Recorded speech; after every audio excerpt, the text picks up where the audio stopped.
মুসলমানের জাতি ঘুমানোর জাতি না, মুসলমান হচ্ছে সিংহের জাতি, কিন্তু আজকে সিংহ ঘুমিয়ে গেছে। এই জন্য শেয়ালরা পৃথিবী রাজত্ব করছে। মনে রাখবেন, শেয়ালের রাজত্ব ততক্ষণ পর্যন্ত চলে যতক্ষণ সিংহ ঘুমায় থাকে। সিংহ যখন জেগে যায়, শিয়ালের রাজত্ব করা দূরে থাক, শিয়াল পালানোর পথ খোঁজে। ঠিক তেমনিভাবে মুসলিম উম্মাহ যদি আজকে জেগে যায়, মুসলিম যুবক যদি আজকে জেগে যায় দ্বীনের জন্য, তার ভূখণ্ড রক্ষার জন্য, ইসলামের জন্য, সিংহের বাচ্চা যদি জেগে যায়, শিয়াল কুফার শক্তি লেজ গুটিয়ে পালানোর জন্য পথ পাবে না। কিন্তু আজকে মুসলিম সমাজ, মুসলিম জাতি ঘুমিয়ে গেছে। আমার ভূখণ্ড কেড়ে নিচ্ছে ভারত, আমি এখনো নির্বিকার হয়ে আছি। ইসকন ভারতের মানে পেতাত্তা, এরা আমার দিন কেড়ে নেওয়ার চেষ্টা করছে। আমার মুসলিম ভাই, মুসলিম যুবক, সে নিজের গুনাহের মধ্যে ডুবে আছে, খেলাধুলার মধ্যে ব্যস্ত হয়ে আছে, সিনেমার মধ্যে ব্যস্ত হয়ে গেছে। কে দিন কেড়ে নিল, কে ভূখণ্ড কেড়ে নিল, তাতে আমার কিচ্ছু আসে যায় না, আমার কোনো মাথা ব্যথা নাই। এই জন্য এক মৃত যুব সমাজ হয়ে আছে আমাদের সমাজে। যুব সমাজ যদি জেগে যায়, যুব সমাজ কি করতে পারে, এটা আমরা 5 আগস্টে দেখতে পেয়েছি। খিদমতে মা দরপেদার কুন সুবহ শাম, তাকে বাসি দর্দ আলম নে কিয়াম। খিদমতে মা দরপেদার কুন ইখতিয়ার, তাকে বাসি দর্দ আলম বখতিয়ার। মা বাবার খেদমত আপনাকে দুনিয়াতে দামি বানাবে, আখিরাতে দামি বানাবে। আন মুআজ ইবনে জাবাল রাদিয়াল্লাহু আনহু قال أوصاني رسول الله صلى الله عليه وسلم 10 كلمات। আল্লাহর নবীর বিখ্যাত সাহাবী হযরত মুআজ ইবনে জাবাল রাদিয়াল্লাহু আনহু বলেন, আল্লাহর নবী আমাকে 10টা নসিহত করেছেন। তিনি তার ছাত্রদেরকে শোনাচ্ছেন, আওসানি রাসূলুল্লাহ সাল্লাল্লাহু আলাইহি ওয়াসাল্লাম বি10 কালিমাত। 1 নম্বর নসিহত, আল্লাহর নবী বলেন, লা তুশরিক বিল্লাহি শাইআ ওয়া ইন কুতিলতা ওয়া ইন হুররিকতা। হে মুআজ ইবনে জাবাল, 1 নম্বর উপদেশ তুমি শুনে রাখো, কোনোদিন আল্লাহর সঙ্গে কাউকে শরীক করবা না। যদিও তোমাকে হত্যা করা হয়, যদিও তোমাকে হত্যা করে আগুনে পুড়িয়ে ফেলা হয়। 1 নম্বর নসিহত, আল্লাহর সঙ্গে কাউকে শরীক করা যাবে না। আল্লাহ পাকের জাতের মধ্যে, আল্লাহ পাকের ইবাদতের ক্ষেত্রে, কোনো কিছুর ক্ষেত্রে আল্লাহ ছাড়া কারো ইবাদত করা যাবে না, আল্লাহ ছাড়া কারোর কাছে চাওয়া যাবে না, কোনো কিছু আল্লাহ ছাড়া কারোর উপর ভরসা করা যাবে না, আল্লাহ ছাড়া কারো নামে কোরবানি করা যাবে না, প্রাণী উৎসর্গ করা যাবে না, কোনো কিছু করা যাবে না, সব কিছু করতে হবে শুধু আল্লাহর নামে। মুআজ ইবনে জাবালকে আল্লাহ রাসূল 1 নম্বর উপদেশ, লা তুশরিক বিল্লাহি শাইআন। শিরিক সবচাইতে বড় গুনাহ। আল্লাহ নবী বলেন, যদি তোমাকে হত্যাও করে ফেলে, যদি কেউ তোমাকে বলে যদি তুমি আল্লাহর সঙ্গে শিরিক না করো, আল্লাহর সঙ্গে নাফরমানি না করো, তাহলে তোমাকে হত্যা করে ফেলা হবে, তোমাকে আগুনে জ্বালিয়ে দেওয়া হবে। আল্লাহ নবী বলেন, লা তুশরিক বিল্লাহি শাইআন ওয়া ইন কুতিলতা ওয়া হুররিকতা। যদিও তোমাকে হত্যা করা হয়, যদিও তোমাকে আগুনে পুড়িয়ে ফেলা হয়। শিরক এত ভয়াবহ অন্যায়, এত বড় গুনাহ, এত বড় গুনাহ। আল্লাহ পাক বলেন, ইন্নাহু মান ইউশরিক বিল্লাহি শাইআন ফাকাদ হারামাল্লাহু আলাইহিল জান্নাহ। আল্লাহ পাক বলেন, যে ব্যক্তি জীবনে একবার আল্লাহর সঙ্গে শিরিক করে আর তওবা না করে মারা যায়, ওই ব্যক্তির জন্য আল্লাহ পাক জান্নাতকে হারাম করে দেন। যে ব্যক্তি শিরিক করে মারা যায়, আল্লাহ পাক বলেন, সে যদি জীবনে যত আমল করুক, তার জীবনের কোনো আমল আল্লাহর দরবারে কোনো কাজে আসবে না যদি শিরিক করে। আল্লাহ পাক বলেন, ইন্নাহু মান ইউশরিক বিল্লাহি ফাকাদ হারামাল্লাহু আলাইহিল জান্নাতা ওয়া মাওয়াহুমুন নার। যে ব্যক্তি আল্লাহর সঙ্গে কোনোদিন কাউকে শরীক করে, সঙ্গে সঙ্গে তার জন্য জাহান্নাম অবধারিত হয়ে যায়, জান্নাত হারাম হয়ে যায়। অন্য জায়গায় আল্লাহ বলেন, ইন্নাল্লাহা লা ইয়াগফিরু আন ইউশরাকা বিহি ওয়া ইয়াগফিরু মা দুনা যালিকা লিমান ইয়াশা। আল্লাহ পাক বলেন আল্লাহ চাইলে বান্দার যে কোনো গুনাহ ক্ষমা করে দিতে পারেন। বান্দা অনেক গুনাহ করেছে, আল্লাহর সামনে যদি হাজির হয় আল্লাহ চাইলে বান্দাকে ক্ষমা করে দিবেন, না চাইলে না করবেন। কিন্তু আল্লাহ বলেন যে ব্যক্তি শিরিক করবে ওই ব্যক্তিকে আল্লাহ কোনোদিন ক্ষমা করবেন না। শিরক এত ভয়াবহ অন্যায়, এত ভয়াবহ অন্যায়, শিরিক যে করলো কেমন যেন সে আসমান থেকে ছিটকে পড়লো। আল্লাহ পাক বলেন ফাকান্না ওয়া মান ইউশরিক বিল্লাহ ফাকান্নামা খাররা মিনাস সামা ফাতাখতাফুহু আত-তায়রু আও তাহবি বিহির রিহু ফি মাকানিন সাহিক। আল্লাহ পাক বলেন যে ব্যক্তি কোনোদিন আল্লাহর সাথে শিরিক করলো কেমন যেন সে আসমান থেকে পড়ে গেল, আসমান থেকে পড়ে যাওয়ার সঙ্গে সঙ্গে বড় কোনো পাখি এসে তাকে ছোঁ মেরে নিয়ে গেল, অথবা বিকট খুব তীব্রভাবে কোনো বাতাস এসে তাকে উড়িয়ে এমন জায়গায় নিয়ে গেল যে জায়গা তার কোনো হদিস পাওয়া যায় না, দুনিয়ার বাহিরে তাকে নিয়ে ফেলে দিল। এমন যে ব্যক্তি আল্লাহর সঙ্গে শিরিক করলো কেমন যেন ইমানটা কেমন যেন আসমানের মতো, আর শিরিকটা কেমন যেন এই শিরিক করার সঙ্গে সঙ্গে কেমন যেন ব্যক্তি আসমান থেকে ছিটকে পড়ে যায়। তো আল্লাহর নবী মুআজ ইবনে জাবালকে 1 নম্বর উপদেশ দিচ্ছেন, লা তুশরিক বিল্লাহি শাইআন ওয়া ইন কুতিলতা ওয়া হুররিকতা, কোনোদিন আল্লাহর সঙ্গে শরীক করবা না, যদিও তোমাকে আগুনে পুড়িয়ে ফেলা হয়, যদিও তোমাকে হত্যা করা হয়। 1 নম্বর উপদেশ আমরা পাইলাম মুআজ ইবনে জাবাল। আমরা সবাই গুরুত্বের সঙ্গে শুনবো, 10টা উপদেশ শোনার চেষ্টা করব। 1 নম্বর উপদেশ আমরা পাইলাম যে আল্লাহর নবী বলেছেন শিরিক করবা না। 2 নম্বর হযরত মুআজ ইবনে জাবাল বলেন আল্লাহর নবী আমাকে 2 নম্বর নসিহত করেছেন, উপদেশ দিয়েছেন, ওয়ালা তাউক্কান্না ওয়ালিদাইকা ওয়া ইন আমারাকা আন তাখরুজা মিন আহলিকা ওয়া মালিকা। হে মুআজ ইবনে জাবাল, জীবনে কোনো দিন মা বাবার নাফরমানি করবা না, মা বাবার অবাধ্য হইবা না। যদি কোনো দিন তোমার মা বাবা তোমাকে তার পরিবার থেকে বের করে দেয়, তোমার মা বাবা যদি তোমার অর্থ সম্পদ থেকে বের করে দেয়, ফ্যামিলি পরিবারের লোকজন থেকে বের করে দেয়, তোমার মা বাবা যদি তোমাকে ত্যায্য পুত্র করে দেয়, ত্যায্য মেয়ে করে দেয়, এরপরেও কোনোদিন মা বাবার নাফরমানি করবা না। কারণ যে ব্যক্তি মা বাবার নাফরমানি করে আল্লাহ পাক বলেন তার জন্য জান্নাত হারাম হয়ে যায়। আল্লাহ রাসূল বলেন 3 ব্যক্তির জন্য আল্লাহ পাক জান্নাত হারাম করে দেন, তার মধ্যে 1 ব্যক্তি হলো ওই ব্যক্তি যে মা বাবার নাফরমানি করে, মা বাবা অবাধ্য হয়, মা বাবার সাথে অসদাচরণ করে, মা বাবার সাথে সদাচরণ করে না, মা বাবার কথা শোনে না, মা বাবার মনে কষ্ট দেয়। আল্লাহ নবী বলেন ওই ব্যক্তির জন্য জান্নাত হারাম। সালাসাতুন মান হারামাল্লাহু আলাইহিল জান্নাহ মুদমিনুল খামরি ওয়া আকুন ওয়াদ দায়ুস। আল্লাহ নবী বলেন 3 ব্যক্তির জন্য জান্নাত হারাম। তার মধ্যে 2 নম্বর ব্যক্তি হচ্ছে যে ব্যক্তি মা বাবার নাফরমানি করে। আল্লাহ পাক কোরআনের মধ্যে জায়গায় জায়গায় বলছে তোমার মা বাবার নাফরমানি করবা না, মা বাবার অনুগত থাকো, মা বাবার কথা শোনো। আল্লাহ পাক কোরআনে বলেন মা বাবার খেদমত কেন করতে হবে, মা বাবার অবাধ্য কেন হওয়া যাবে না, মা বাবার কথা কেন শুনতে হবে, মা বাবার নাফরমানি কেন করা লাগবে, মা বাবার নাফরমানি কেন করা যাবে না।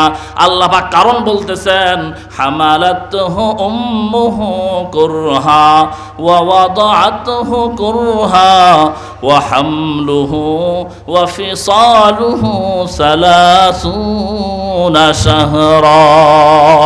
আল্লাহ পাক বলেন তোমার মা যেদিন তোমাকে গর্ভে ধারণ করেছে ওই দিন থেকে তোমার মায়ের খাবার দাবার বন্ধ হয়ে গিয়েছে, ওই দিন থেকে তোমার মায়ের খাবার ভালো লাগে না, তোমার মা শুইতে পারে না, ঘুমাইতে পারে না, বসতে পারে না, দাঁড়াতে পারে না, সব কিছুর মধ্যে অস্বস্তি। এইভাবে 10 মাস 9 মাস কাটানোর পরে আবার মৃত্যু যন্ত্রণা সহ্য করে তোমার মা তোমাকে প্রসব করেছে, আবার তোমার মা তোমাকে 2 বছর দুধ পান করিয়েছে। এই কষ্টগুলোর কারণে, এই কষ্টগুলো এত বড় কষ্ট কোন মানুষের পক্ষে আল্লাহ পাক তৌফিক না দিলে সম্ভব না। আল্লাহ পাক বলেন এই কষ্টগুলো করার কারণে মা বাবার এত বেশি হক ছেলের সন্তানের উপর এসে যায়। আল্লাহ বলেন কোনোদিন মা বাবার নাফরমানি করা যাবে না। আল্লাহ পাক কোরআনে তার ইবাদতের পরেই মা বাবার খেদমতের কথা বলেছেন, মা বাবার কথা শোনার কথা বলেছেন, মা বাবার নাফরমানির কথা বলেছেন যে মা বাবার নাফরমানি করা যাবে না, মা বাবার কথা শুনতে হবে। মা বাবা যদি সন্তানের উপর অসন্তুষ্ট হয়ে যায়, আল্লাহ পাক ওই বান্দার উপর সন্তুষ্ট হয়ে যায়। সুনান তিরমিজির হাদিস নাম্বার 591, আল্লাহ নবী বলেন, রিদার রব্বি ফি রিদাল ওয়ালিদি ওয়া সাখাতুর রব্বি ফি সাখাতিল ওয়ালিদ। আল্লাহ পাক বলেন, মা বাবার সন্তুষ্টির মধ্যে আল্লাহর সন্তুষ্টি আছে, মা বাবার অসন্তুষ্টির মধ্যে আল্লাহ পাকের সন্তুষ্টি আছে। তোমার মা যদি তোমার প্রতি অসন্তুষ্ট হয়ে যায়, তোমার বাবা যদি তোমার প্রতি অসন্তুষ্ট হয়ে যায়, আর তুমি মক্কায় গিয়ে সারাদিন নামাজ পড়ো, এরপরেও আল্লাহ পাক তোমার উপর সন্তুষ্ট হবে না। আর যদি তোমার মা তোমার উপর সন্তুষ্ট হয়ে যায়, তোমার বাবা তোমার উপর সন্তুষ্ট হয়ে যায়, আল্লাহ পাক তোমার উপর সন্তুষ্ট হয়ে যাবে। এজন্য মুআজ ইবনে জাবালকে আল্লাহ নবী বলেন, 2 নাম্বার উপদেশ, ওয়ালা তাউকান্না ওয়ালিদাইকা। মুআজ ইবনে জাবালকে আল্লাহ নবী 2 নাম্বার উপদেশ বলেন, ওয়ালা তাউকান্না ওয়ালিদাইকা ওয়া ইন আমারাকা আন তাখরুজা মিন আহলিকা ওয়া মালিকা। 2 নাম্বার নসিহত আমরা পাইলাম। আমরা সবাই এদিকে খেয়াল করি। 2 নাম্বার নসিহত, আল্লাহ নবী বলেন, ওয়ালা তাউকান্না ওয়ালিদাইকা, মা বাবার খেদমত করতে হবে। মা বাবার খেদমতকে সৌভাগ্যের কারণ মনে করবেন। যার মা নাই, যার বাবা নাই, তাকে জিজ্ঞাসা করেন, খালি ঘর, মা নাই বাবা নাই, চাইলেও মা বাবার খেদমত করতে পারে না, চাইলেও 1 কেজি আপেল এনে মাকে দিতে পারে না, বাবাকে দিতে পারে না। ওই ব্যক্তিকে বলেন যে মা বাবা থাকার, মা বাবা না থাকার কি কষ্ট, মা বাবা কি মূল্যবান জিনিস, ওই ব্যক্তিকে জিজ্ঞাসা করেন। ওই ব্যক্তির কাছে জিজ্ঞাসা করলে আপনি উত্তর পেয়ে যাবেন। এই জন্য ভাইরা, এই জন্য বাবারা, মা বাবার খেদমত করবেন। কোনো দিন মা বাবা নাফরমানি করবেন না।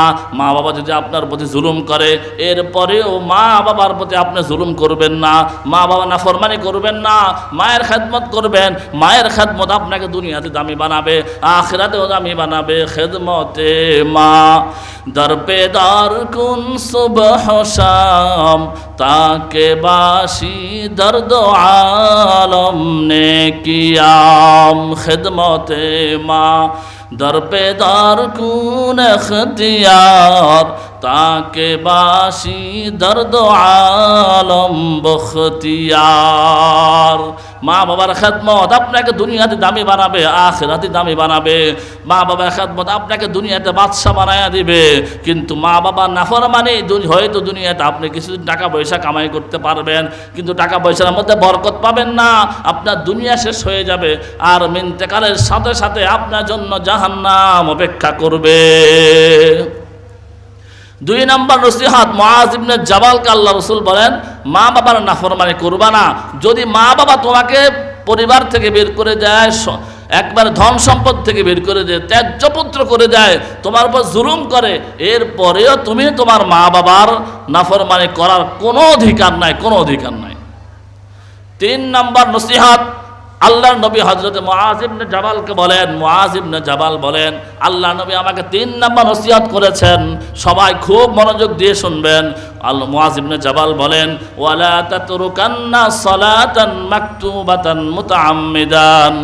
মুআজ ইবনে জাবাল বলেন, আল্লাহ নবী আমাকে 3 নম্বর নসিহত করেছেন। হে মুআজ ইবনে জাবাল, ভালো করে শুনে রাখো, জীবনে কোনোদিন 1 ওয়াক্ত নামাজ ইচ্ছাকৃত ত্যাগ করবা না, 1 ওয়াক্ত নামাজ ইচ্ছাকৃত ছাড়বা না। শুনে রাখো, 1 ওয়াক্ত নামাজ যদি তুমি ইচ্ছাকৃত ছেড়ে দাও কি হবে? আল্লাহ নবী বলেন, ফা ইন্না মান তারাকা সালাতান মাকতুবাতান মুতাআম্মিদান ফাকাদ বারিয়াত মিনহু জিম্মাতুল্লাহ। আল্লাহ নবী বলেন, যে ব্যক্তি জীবনে 1 ওয়াক্ত নামাজ ইচ্ছাকৃত ছেড়ে দিয়েছে, ওই ব্যক্তির উপর থেকে আল্লাহ পাকের জিম্মাদারি উঠে যায়। আল্লাহ পাকে ওই ব্যক্তির থেকে জিম্মাদারি উঠায় নেন। ওই ব্যক্তির, আল্লাহর কোনো জিম্মাদারি ওই ব্যক্তির উপর থাকে না। দুনিয়াতে আপনি কোনো মানুষের কাছে যাবেন, কোনো মানুষের দরবারে যান, ফকির একজনের কাছে যায়, একজন ফিরিয়ে আরেকজনের কাছে যায়। আপনি কারো কাছে যান, একজন ফিরিয়ে দিয়ে আরেকজনের কাছে যান, এক দোকানদার ফিরিয়ে দিয়ে আরেক দোকানদারের কাছে যান। কিন্তু বলেন তো, আপনার আমার উপর থেকে যদি আল্লাহ ছায়া উঠে যায়, আল্লাহ জিম্মাদারি উঠে যায়, তাহলে আমরা কার কাছে গিয়ে আশ্রয় চাইব? আল্লাহ নবী বলেন ওয়ালা তাতরুকান্না সালাতান মাকতুবাতান মুতাআম্মিদান, এক ওয়াক্ত নামাজ ইচ্ছাকৃত ছাড়বা না। যদি এক ওয়াক্ত নামাজ ইচ্ছাকৃত ছেড়ে দাও, আল্লাহর জিম্মাদারি তোমার উপর থেকে উঠে যাবে। আল্লাহর জিম্মাদারি কোনো মানুষের উপর থেকে উঠে যাওয়া, এটা ওই ব্যক্তির জন্য সবচাইতে দুর্ভাগ্যের বিষয়। যে ব্যক্তির উপর আল্লাহ পাক জিম্মাদারি উঠায় নেন, শয়তান তাকে ছো মেরে জাহান্নামে নিক্ষেপ করে দিবে। আল্লাহ পাক বলেন, আল্লাহ রসুল বলেন, নামাজ হচ্ছে দ্বীনের খুঁটি। নামাজ সালাতু ইমাদুদ্দিন, নামাজ হচ্ছে দ্বীনের খুঁটি, দ্বীনের পিলার। যে ব্যক্তি এই খুঁটিটা নষ্ট করে দিল, এই নামাজকে নষ্ট করে দিল, কেমন যেন সে দ্বীনের পিলারকে নষ্ট করে দিল। নামাজ যদি কেউ না পড়ে, কিয়ামতের দিন যখন সব মানুষ জান্নাতে চলে যাবে, এক গ্রুপ জাহান্নামে যাবে, এক গ্রুপ জান্নাতে যাবে। জান্নাতি বন্ধু জাহান্নামী বন্ধুকে বলবে, দেখবে যে দুনিয়াতে একসাথে খেলাধুলা করেছিলাম, একসাথে দোকানে বসে চা খেয়েছিলাম, কিন্তু আজকে আমি এখানে, কিন্তু আমার বন্ধু জাহান্নামে। এরপরে বন্ধুকে সে ওই আল্লাহ পাকের কাছে জান্নাতে বন্ধু আবেদন করবে, আল্লাহ আমার ওই বন্ধুর সাথে আমি একসাথে ফুটবল খেলেছিলাম, একসাথে ক্রিকেট খেলেছিলাম, কলেজে একসাথে গিয়েছিলাম, দোকানে বসে একসাথে চা খেয়েছিলাম, কিন্তু আজকে আমি জান্নাতে, আমার বন্ধু কেন জাহান্নামে? আমি সেটা জানতে চাই। আল্লাহ পাক জান্নাত এবং জাহান্নামীদের মধ্যে কথাবার্তার ব্যবস্থা করে দিবেন। আল্লাহ পাক বলেন, ফি জান্নাতি ইয়াতাসাআলুনা আনিল মুজরিমিন, জান্নাতীরা একে অপরকে মুজরিম জাহান্নামীদের সম্পর্কে আলোচনা করবে।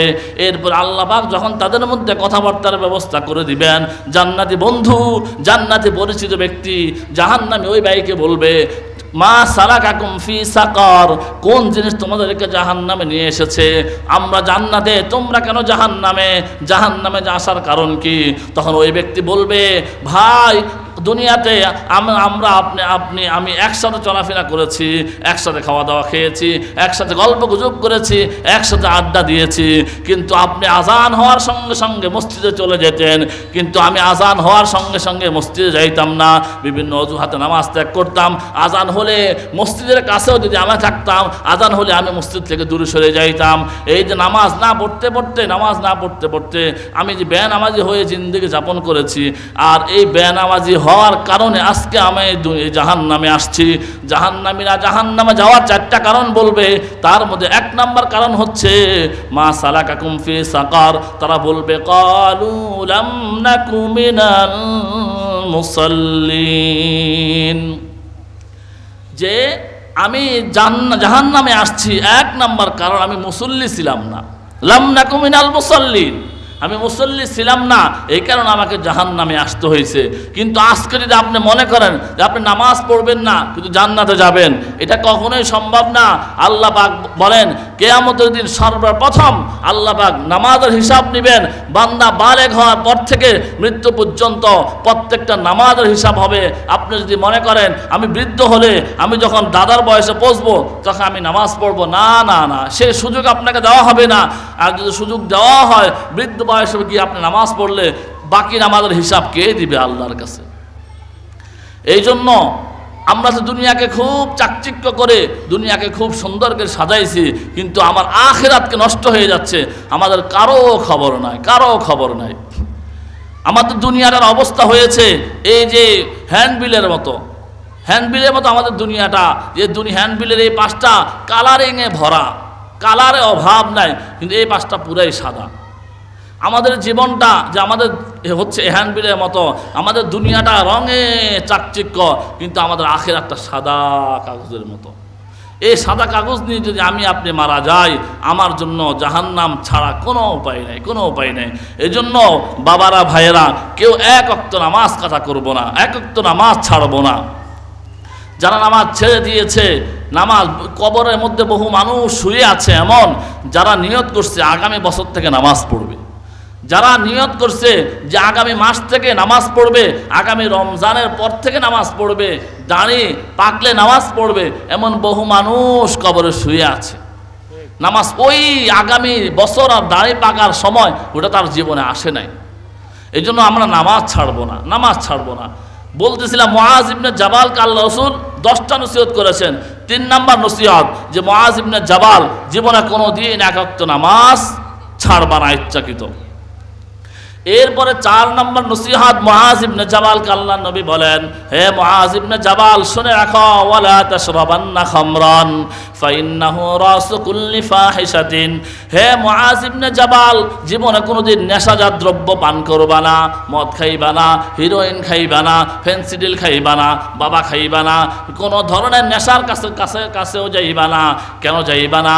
আল্লাহ নবী বলেন, ফাইন্নাহু রাসু কুল্লি ফাহিশাতিন, নেশা হচ্ছে সকল অশ্লীলতার মূল।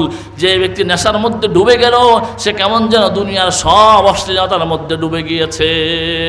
আল্লাহ নবী বলেন, মুসনাদ আহমদের হাদিস, আল্লাহ নবী বলেন, সালাম সুনান তিরমিজির হাদিস, সালাসাতুন ক্বাদ হারামাল্লাহু আলাইহিল জান্নাহ, 3 ব্যক্তির জন্য আল্লাহ পাক জান্নাত হারাম করে দিয়েছেন। আমরা সবাই জান্নাতে যেতে চাই, কিন্তু আল্লাহ নবী বলেন 3 জনের জন্য জান্নাত হারাম, মুদমিনুল খামর ওয়াল আক ওয়াদ দায়ুস। 1 নম্বর আল্লাহ বলেন যে, আল্লাহ নবী বলেন, যে ব্যক্তি মদ পান করে, যে ব্যক্তি নেশাজাত দ্রব্য পান করে, ইয়াবার মধ্যে আসক্ত, বাবার মধ্যে আসক্ত, হিরোইনে আসক্ত, গাঁজায় আসক্ত, ফেন্সিডিলে আসক্ত, মদে আসক্ত, এমন মান্দা, এমন মানুষ জান্নাতে যাবে না। আল্লাহ নবী বলেন, লা ইয়াদখুল সালাসাতুন ক্বাদ হারামাল্লাহু আলাইহিল জান্নাহ, 3 ব্যক্তির জন্য জান্নাত হারাম। তার মধ্যে 1 নম্বর ব্যক্তি হচ্ছে যে ব্যক্তি মদ পান করে। তো মদ আমরা খাইব না, মদের সাথে থাকবো না, কারণ মদ, এই নেশা, এগুলো সকল অশ্লীলতার মূল। 4 নম্বর গেল। 5 নম্বর নসিহত, আল্লাহ নবী বলেন, ওয়া ইয়াকা ওয়াল মাসিয়া ফাইন্না বিল মাসিয়াতি হাল্লা সাখাতুল্লাহ। আল্লাহ নবী হযরত মুআজ ইবনে জাবালকে বলেন, মুআজ ইবনে জাবাল, শুনে রাখো, গুনাহ থেকে বেঁচে থাকো, গুনাহ থেকে বেঁচে থাকো। ওয়া ইয়াকা ওয়াল মাসিয়া ফাইন্না বিল মাসিয়াতি হাল্লা সাখাতুল্লাহ, কারণ গুনাহের কারণে আল্লাহ পাকের আযাব জমিনের মধ্যে অবতরণ করে। যে এলাকার মধ্যে মানুষ গুনাহে ডুবে যায়, আল্লাহ পাক ওই এলাকার মধ্যে আযাব দিয়ে শেষ করে দেন। যেই কারণে তুমি ভয়ে থাকো, যে কোনো সময় যদি তোমরা গুনাহের মধ্যে লিপ্ত হয়ে যাও, এলাকার সব মানুষ, অধিকাংশ মানুষ যদি গুনাহে লিপ্ত হয়ে যায়, যে কোনো মুহূর্তে আল্লাহ পাকের গজব ওই এলাকা গ্রাস করে ফেলবে। হযরত আয়েশা সিদ্দিকা রাদিয়াল্লাহু আনহা বললেন, ইয়া রাসূলুল্লাহ, প্রত্যেকটা এলাকাতে কিছু ভালো মানুষ থাকে, কিছু খারাপ মানুষ থাকে। ওই এলাকার মধ্যে যদি গজব আসে, তাও যদি ওই খারাপ মানুষগুলোর সাথে যদি ভালো মানুষগুলো মরে যায়, তখন কি হবে? আল্লাহ নবী বলেন, হ্যাঁ, খারাপ মানুষের সাথে ভালো মানুষও মরে যাবে, কিন্তু আখিরাতে সে ভালো মানুষের সঙ্গে উঠবে যদি সে ভালো হয়ে থাকে। তো আযাব আসলে কিন্তু বেছে বেছে আযাব আসবে না, যে অমুকে গুনাহ করে, অমুক করে না, তো আযাব কিন্তু তাকে ধরবে না, বরং এলাকার মধ্যে আযাব আসলে সবাইকে আল্লাহ পাক আযাবে গ্রাস করে ফেলবে। এজন্য গুনাহ থেকে বেঁচে থাকা। আল্লাহ পাক বলেন, ওয়াজারু যাহিরাল ইসমি ওয়া বাতিনা, তোমরা বাহ্যিক গুনাহ থেকে বেঁচে থাকো, অভ্যন্তরিক গুনাহ থেকে বেঁচে থাকো। আমরা সবাই বাহ্যিক গুনাহ কিছুটা বর্জন করতে পারলে অভ্যন্তরীণ গুনাহ আমরা বর্জন করতে পারি না। রাতের বেলায় আমি যখন কেউ দেখতেছে না, আল্লাহ পাক দেখতেছে, সবাই অন্ধকারে ঘুমিয়ে গেছে, আমি কম্বলের নিচে শুয়ে শুয়ে যখন গুনাহ করতেছি, দুনিয়ার কোনো মানুষ যদি নাও দেখে, আমার আল্লাহ পাক দেখতেছেন। আল্লাহ, আমরা সিসি ক্যামেরার সামনে, আমরা সাধারণত বিভিন্ন জায়গায় দেখে সিসি ক্যামেরা লাগানো হয়। সিসি ক্যামেরা দেখলে আমরা কোনো অপরাধ করতে চাই না, যদি অপরাধ করার নিয়ত থাকে, এরপরেও সিসি ক্যামেরার সামনে আমরা কোনো অপরাধ করতে চাই না। কিন্তু আল্লাহ পাক তো আরো বড় সিসি ক্যামেরা ফিট করে রেখেছেন, ফেরেশতা 2 কাঁধের মধ্যে দিয়ে দিয়েছেন। এরপরে সর্বক্ষণ আল্লাহ আমাদেরকে দেখতেছেন, এরপরেও আমরা গুনাহের মধ্যে লিপ্ত, কোনোদিন ভাবি না আমার আল্লাহ আমাকে দেখতেছে। তো গুনাহ বর্জন করা। কোনো মানুষ ইবাদত করে, নামাজ পড়তে পড়তে অনেক নামাজ পড়ে, এরপরে রোজা রাখে, তাসবিহ তাহলিল আদায় করে, কিন্তু তিনি গুনাহ থেকে বাঁচেন না। আল্লাহ নবী বলেন যে গুনাহ থেকে বাঁচা এটা সবচাইতে বড় ইবাদত, আল্লাহ নবী বলেন, ইত্তাকিল মাহারিমা তাকুন আবাদান নাস। আল্লাহ নবী বলেন, তুমি সকল হারাম কাজ থেকে বেঁচে থাকো, তাহলে যদি তুমি আমল কম করো, এরপরেও তুমি আল্লাহর কাছে সবচাইতে বড় ইবাদত গুজার, সবচাইতে বড় আল্লাহওয়ালা, সবচাইতে বড় আল্লাহর ওলি বলে বিবেচিত হইবা। তো গুনাহ থেকে বেঁচে থাকা আল্লাহ নবীর 5 নম্বর নসিহত, ওয়া ইয়াকা ওয়াল মাসিয়া ফাইন্না বিল মাসিয়াতি হাল্লা সাখাতুল্লাহ। হে মুআজ ইবনে জাবাল, গুনাহ থেকে বেঁচে থাকো, গুনাহ থেকে বেঁচে থাকো। আজকে আমাদের মুখের কথাই গুনাহ, আমাদের গুনাহ ছাড়া কোনো কথাই বের হয় না। গীবত বের হচ্ছে, চগলখড়ি বের হচ্ছে, মিথ্যা বের হচ্ছে, মিথ্যা কথা অহরহ বলছি, কিন্তু আমি এটাকে গুনাহে মনে করতেছি না। আমার চলাফেরা সব কিছু গুনাহের মধ্যে লিপ্ত, কেমন যেন সব মানুষ গুনাহ করে, আমিও গুনাহের মধ্যে আছি। আমাদের সমাজ ব্যবস্থা গুনাহের মধ্যে আছে। আমার মেয়ের বিবাহ দিব, ছেলেকে বিয়ে করাবো, আমি পুরা বিয়ের মধ্যে 2 দিন যাবৎ গুনাহের মধ্যে ডুবে আছি, গুনাহের মধ্যে ডুবে আছি। জিজ্ঞাসা করলে বলি সমাজের মধ্যে চলে, তাই আমি করলাম, সমাজে চলে তাই আমি করলাম। এটা গুনাহ। ওই ব্যক্তি জানে যে আপনি যে গুনাহ করতেছেন এটা গুনাহ, এরপরও সে বলে সমাজে চলে আমি করি। কিন্তু আপনি দেখেন একটা লঞ্চ ডুবে যাচ্ছে, সব মানুষ ডুবে যাচ্ছে, তখন মানুষ কি করে? মানুষ যে যার মতো করে বাঁচার চেষ্টা করে, যে আমি আমার জীবনকে বাঁচাই, অন্য সবাই ডুবে যায় তাতে আমার কি আছে, আমি নিজেকে বাঁচানোর চেষ্টা করি। তখন কেউ এটা ভাবে না যে লঞ্চের সব মানুষ যেহেতু ডুবে যাচ্ছে তা আমিও ডুবে যাই, এই কথা কেউ ভাবে না। তার সন্তান ডুবে গেলেও সে নিজে বাঁচার চেষ্টা করে। তার ভাই ডুবে যাচ্ছে, তার বোন ডুবে যাচ্ছে, মা বাবা ডুবে যাচ্ছে, এরপরও সে নিজে বাঁচার চেষ্টা করে। এটাই হচ্ছে মানুষের নেচার, মানুষের জীবন, মানুষ নিজের জীবনকে বাঁচানোর চেষ্টা করে। কিন্তু গুনাহের ক্ষেত্রে যখন আসে তখন সে এটা বলে না যে আমি গুনাহ থেকে বাঁচি, অন্যরা গুনাহ করে তাতে আমার কি। তখন সে বলে ভাই সমাজ চলতেছে গুনাহের উপর, আমি কি করব, আমিও গুনাহ করি। গুনাহ মৃত্যুর চেয়ে ভয়ঙ্কর। আপনি ওই লঞ্চ যখন ডুবে যায় তখন আপনি সবাই মৃত্যুবরণ করে, তখন আপনি বলেন না যে সবাই মরে আমিও মরলাম, এটা বলেন না, আপনি নিজে বাঁচার চেষ্টা করেন। অথচ গুনাহ এটা মরে যাওয়ার চেয়ে ভয়ঙ্কর। এই গুনাহ আমি দাদারসে করছি, কি আমার সমাজ করছে, আমার সমাজ এভাবে চলছে, এই জন্য আমি এটা করি। এটা কেউ ভাবি না যে আমার সমাজের হিসাব আমার সমাজের হিসাব আমি দিব না, আমার হিসাব আমার সমাজ দিবে না, আমার হিসাব আমাকে আল্লাহর কাছে দিতে হবে। আমি আমার ছেলের বিয়েতে অনুষ্ঠান করে বিরাট অনুষ্ঠান করলাম, নাচ গান আয়োজন করলাম, সব কিছুর গুনাহ কিন্তু আমার কাজে আসবে। আমি আমার ছেলেকে বিয়ে দিয়ে আমার ছেলে সুখে সংসার করতেছে, কবরে গেলে গুনাহটা আমাকেই বহন করতে হবে। আমি আমার ছেলের জন্য হারাম কামাই করে অট্টালিকা গড়ে তুলে আমি কবরে চলে গেলাম, ছেলে তো দেদারসে দুনিয়াতে আরামসে আছে, কিন্তু ওই গুনাহের যে সাজা এটা আমি ভোগ করতেছি। এর চেয়ে মানুষের যার ভিতরে একটু বুদ্ধি আছে সে কোনোদিকে কাজ করতে পারে না যে আমি হারাম কামাই করে গুনাহ করে আমার একজনকে অট্টালিকা বানায়া এর পুরা দায়ভার বহন করে গুনাহে আমি শাস্তি ভোগ করতে থাকি আর সে দুনিয়াতে আরামায়েশ করুক। আমরা সবাই এটা চাই। এখন এই জন্য গুনাহ বর্জন করা আল্লাহ রাসূল করছে, আমরা এটাকে গুনাহ মনে করি না। অথচ আপনি দেখবেন মানুষ পাহাড়ের সাথে উষ্টা খাইয়ে পড়ে না, মানুষ ছোট ছোট পাথরের মধ্যে উষ্টা খাইয়ে পড়ে যায়। তো আপনি যে ছোট গুনাহকে ছোট মনে করতেছেন না, এই গুনাহ আপনার পতনের কারণ হবে, আপনি টেরই পাবেন না। এই জন্য গুনাহ বর্জন আল্লাহর নবীর 6 নম্বর নসিহত, ওয়া ইয়াকা ওয়াল মাসিয়া ফাইন্না বিল মাসিয়াতি হাল্লা সাখাতুল্লাহ। 7 নম্বর আল্লাহ নবী বলেন, ওয়া ইয়াকা ওয়াল ফিরারা মিনাজ জাহফি ওয়া ইন হালাকান নাস। আল্লাহ নবী 7 নম্বর নসিহত করেন, উপদেশ দেন, হে মুআজ ইবনে জাবাল, কোনোদিন যুদ্ধের ময়দান থেকে পলায়ন করবা না। যদিও সব মানুষ ধ্বংস হয়ে যায়, সব মানুষ মারা যায়, ওয়া ইযা হালাকান নাস ওয়া ইন হালাকান নাস, যদিও সব মানুষ মারা যায়, এরপরে তুমি একা যদি যুদ্ধের ময়দানে থাকো, একাও তুমি লড়াই করে যাইবা, তুমি পিছপা হইবা না। যুদ্ধের ময়দান থেকে পলায়ন করে না কবিরা গুনাহ। তো এখন যুদ্ধ যদি নাও চলে, যখন যুদ্ধ চলবে তখন আমাকে পলায়ন করা যাবে না। এখন যে যুদ্ধ চলে না, বিষয়টা এমন না, যুদ্ধ সারা দুনিয়া চলছে, যুদ্ধের জন্য সারা দুনিয়া প্রস্তুত হচ্ছে। আমার আপনার দেশ খেয়ে ফেলার জন্য ভারত প্রস্তুত হচ্ছে, আমার দিন খাওয়ার জন্য পুরা ইউরোপ, আমেরিকা, পশ্চিমা দুনিয়া, ইসরায়েল প্রস্তুত হচ্ছে। আমি কিন্তু প্রস্তুত হচ্ছি না। আমার দিন ইসলাম কেড়ে নেওয়ার জন্য ইসরায়েল প্রস্তুত, ইউরোপ আমেরিকা প্রস্তুত, আমার ভূখণ্ড কেড়ে নেওয়ার জন্য ভারত প্রস্তুত। আমি নাকে তেল দিয়ে ঘুমাচ্ছি। মুসলমানের জাতি ঘুমানোর জাতি না, মুসলমান হচ্ছে সিংহের জাতি, কিন্তু আজকে সিংহ ঘুমিয়ে গেছে। এই জন্য শেয়ালরা পৃথিবী রাজত্ব করছে। মনে রাখবেন, শেয়ালের রাজত্ব ততক্ষণ পর্যন্ত চলে যতক্ষণ সিংহ ঘুমায় থাকে। সিংহ যখন জেগে যায়, শিয়ালের রাজত্ব করা দূরে থাক, শিয়াল পালানোর পথ খোঁজে। ঠিক তেমনিভাবে মুসলিম উম্মাহ যদি আজকে জেগে যায়, মুসলিম যুবক যদি আজকে জেগে যায় দ্বীনের জন্য, তার ভূখণ্ড রক্ষার জন্য, ইসলামের জন্য, সিংহের বাচ্চা যদি জেগে যায়, শিয়াল কুফার শক্তি লেজ গুটিয়ে পালানোর জন্য পথ পাবে না। কিন্তু আজকে মুসলিম সমাজ, মুসলিম জাতি ঘুমিয়ে গেছে। আমার ভূখণ্ড কেড়ে নিচ্ছে ভারত, আমি এখনো নির্বিকার হয়ে আছি। ইসকন ভারতের মানে পেতাত্তা, এরা আমার দিন কেড়ে নেওয়ার চেষ্টা করছে।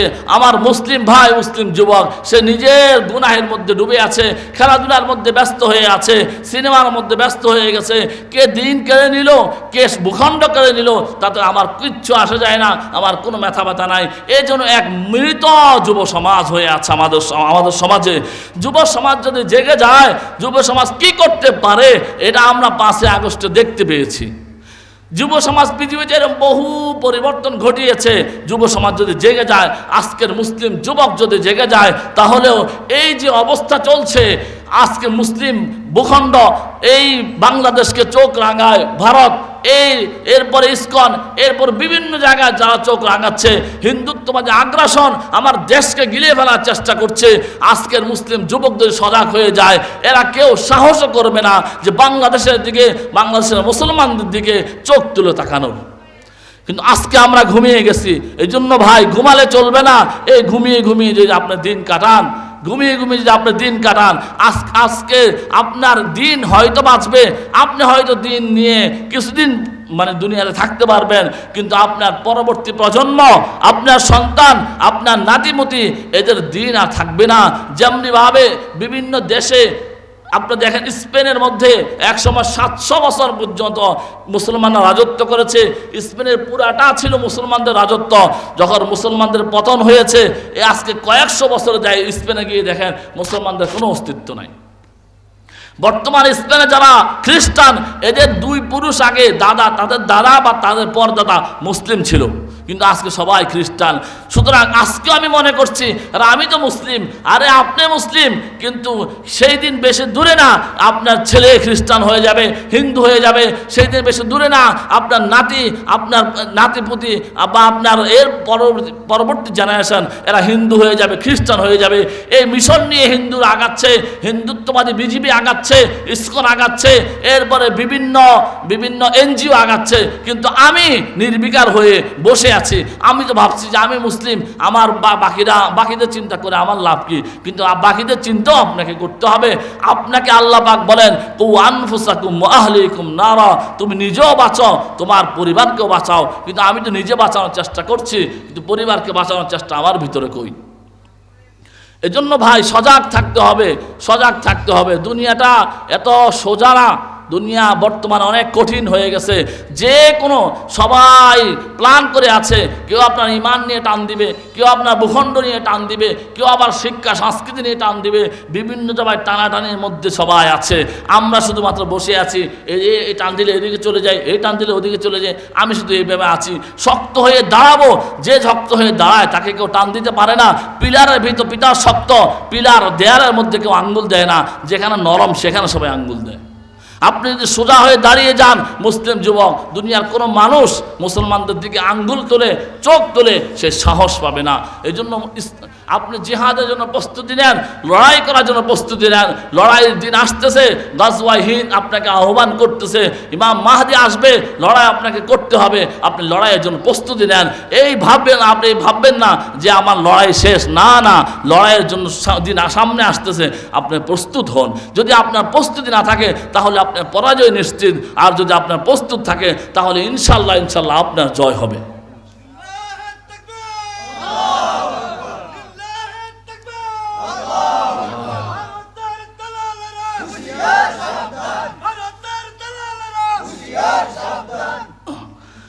যে কথা বলতেছিলাম, আল্লাহ রসুল 8 নম্বর নসিহত করেছেন যে যুদ্ধের ময়দান থেকে পালানো যাবে না, যদিও সব মানুষ মারা যায়। এরপরে 9 নম্বর নসিহত, 7 নম্বর নসিহত গেল। 8 নম্বর নসিহত আল্লাহ নবী বলেন, ওয়াইদা সাবান নাসা মুতানুন ওয়া আনতা ফীহিম ফাসবুত। হে মুআজ ইবনে জাবাল, যদি তুমি কোনো এমন এলাকার মধ্যে থাকো যে এলাকার মধ্যে মহামারী চলে এসেছে, তাহলে তুমি ওই এলাকার মধ্যে থাকবে, ওই এলাকা ছেড়ে কোথাও যাইবা না। আমরা দেখেছি করোনার সময়, করোনা একটা মহামারী, করোনার সময় আমরা দেখেছি লকডাউন, যে এলাকা আছে ওই এলাকা থেকে বাইরে যাওয়া যাবে না, ওই এলাকার মধ্যে থাকতে হবে। কেন? এই এলাকা থেকে বেরোয় গেলে ওই এলাকার এই কোনো মানুষের মধ্যে যদি মহামারী কোনো কিছু থাকে, এটা অন্য এলাকা মানুষের ভিতরেও যাইতে পারে। এই কারণে লকডাউনের ব্যবস্থা করা হয়েছে। 1400 বছর আগে মুহাম্মদ রাসূলুল্লাহ এই কথা বলে গেছেন। আমরা তো মনে করছি লকডাউন এটা জানি কি হালুয়া, এটা জানি এরা বানাইছে, কত বুদ্ধি এদের মাথায়। আর 1400 বছর আগে মুহাম্মদ রাসূলুল্লাহ লকডাউনের কথা বলে গেছে। ওয়াইদা সাবান নাসা মুতানুন ওয়া আনতা ফীহিম ফাসবুত। আল্লাহ নবী বলেন, হে মুআজ ইবনে জাবাল, যদি কোনো এলাকার মধ্যে মহামারী চলে আসে, তুমি মহামারী থেকে পলায়ন করবা না, বরং ওই যে এলাকার মধ্যে মহামারী এসেছে তুমি ওই এলাকার মধ্যে থাকো। যদি তোমার কপালের মধ্যে মহামারী লেখা থাকে, মৃত্যু লেখা থাকে, তাহলে তুমি মৃত্যু থেকে পলায়ন করতে পারবা না, মহামারী থেকে বাঁচতে পারবা না। আর যদি তোমার কপালের মধ্যে মহামারী না থাকে, মৃত্যু লেখা না থাকে, তাহলে তোমার কিছুই হবে না। বিভিন্ন আমাদের এটা আমরা কিছুদিন আগেও দেখেছি করোনার সময়, যে এলাকার ঘরের মধ্যে সবার করোনা হয়ে গিয়েছে, কিন্তু যে বেশি খেদমত করেছে ওই ব্যক্তির করোনা হয় নাই। আবার যে মাস্ক লাগিয়ে সব কিছু লাগিয়ে দূরে দূরে থাকছে ওই ব্যক্তির করোনা হয়ে গিয়েছে। এটা হচ্ছে তাকদীর। আল্লাহ নবী বলেন, যেখানে মহামারী এসে গিয়েছে তুমি সেখানে থাকো, তকদীর যদি থাকে তাহলে তোমার হবে, না থাকলে হবে না। আল্লাহ পাকের তকদীরকে খণ্ডাইতে পারবে না কোনো কিছু। সুতরাং তুমি নিশ্চিন্তায় ওই এলাকার মধ্যে বসবাস করো। তো মুহাম্মদ রাসূলুল্লাহ 1400 বছর আগে সব কিছু বলে গেছে। হাদিসে কিতাব খুললে দেখা যায়, আরে এত এত এত কিছু বলে গিয়েছে যা 1400 বছর আগে, 1400 বছর পরে বিজ্ঞান এসে বলে যে এটা করতে হবে। হাসি দিলে আপনাকে লকডাউন, আমরা করোনার সময় দেখাইছে, এইভাবে আপনাকে আটকাই দিতে হবে যাতে করে হাসিটা ছড়ায় না পড়ে। অথচ মুহাম্মদ রাসূলুল্লাহ সুনানে আবু দাউদের হাদিস, আল্লাহ রাসূল বলেছেন, হাসি দিলে তোমরা হাসিটাকে যথাসম্ভব হাত দিয়ে আটকায় রাখো যাতে করে হাসিটা ছড়ায় না পড়ে। বিভিন্ন জিনিস, বিভিন্ন আল্লাহ রাসূলের প্রত্যেকটা হাদিস বিজ্ঞান গবেষণা করে হয়রান হয়ে যায় যে এই 1400 বছর আগে যেখানে বিজ্ঞানের কোনো ছোঁয়াই ছিল না, এই 1400 বছর আগে মুহাম্মদ রাসূলুল্লাহ এই কথাগুলো কোত্থেকে পেয়েছে? নিশ্চিত তিনি মানে আল্লাহ নবী, তিনি নিজের থেকে বানায়া বলা কোনো ব্যক্তির পক্ষে সম্ভব না, বা অন্য কারোর থেকে শুনেও বলা সম্ভব না। এটা যিনি দুনিয়াকে বানিয়েছেন, যিনি মহামারী সৃষ্টি করেন, ওই রবের পক্ষ থেকেই আসে, নয়তো কোনো মানুষের পক্ষে এটা সম্ভব না। তো রাসূল কারীম সাল্লাল্লাহু আলাইহি ওয়াসাল্লাম 8 নম্বর নসিহত গুলো। 9 নম্বর নসিহত আমরা সবাই শুনবো, যারা অভিভাবক তাদের সবাইকে জিনিসটা গুরুত্বের সাথে শুনতে হবে। 9 নম্বর নসিহত আল্লাহ নবী বলেন, ওয়া আনফিক আলা আয়ালিকা মিন তাওলিকা। হে মুআজ ইবনে জাবাল, তুমি তোমার ফ্যামিলির জন্য, তুমি তোমার পরিবারের জন্য আল্লাহ পাক তোমাকে যা দিয়েছেন তা তুমি দুহাত খুলে খরচ করো তোমার ফ্যামিলির জন্য। কারণ তুমি তোমার পরিবারের জন্য যা খরচ করবা তার প্রত্যেকটা পয়সা আল্লাহ তোমার আমলনামায় সৎকার আমল সওয়াব দিয়ে দিবেন। বহু মানুষ এমন আছে, সে বন্ধু বান্ধবের পেছনে টাকা উড়াচ্ছে, বিভিন্ন জায়গায় টাকা খরচ করে, তাকে আল্লাহ সম্পদ দিয়েছে কিন্তু সে পরিবারে খরচ করে না, স্ত্রীর পিছনে খরচ করে না, সন্তানের পিছনে খরচ করে না, এখানে খরচ না করে বিভিন্ন বন্ধু বান্ধবের পিছনে খরচ করে, গুনাহের কাজে খরচ করে।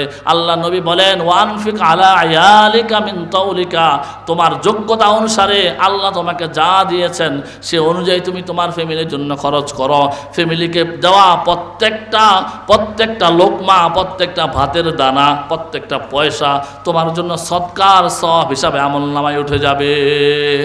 আমি মনে করি সারাদিন আমি কষ্ট করে এসে এই বেডিরে খাওয়াইতেছি, এই পোলারে খাওয়াইতেছি, না, আপনি যে কষ্ট করে খাওয়াচ্ছেন প্রত্যেকটা লোকমা আপনার আমলনামায় সৎকার সওয়াব হচ্ছে।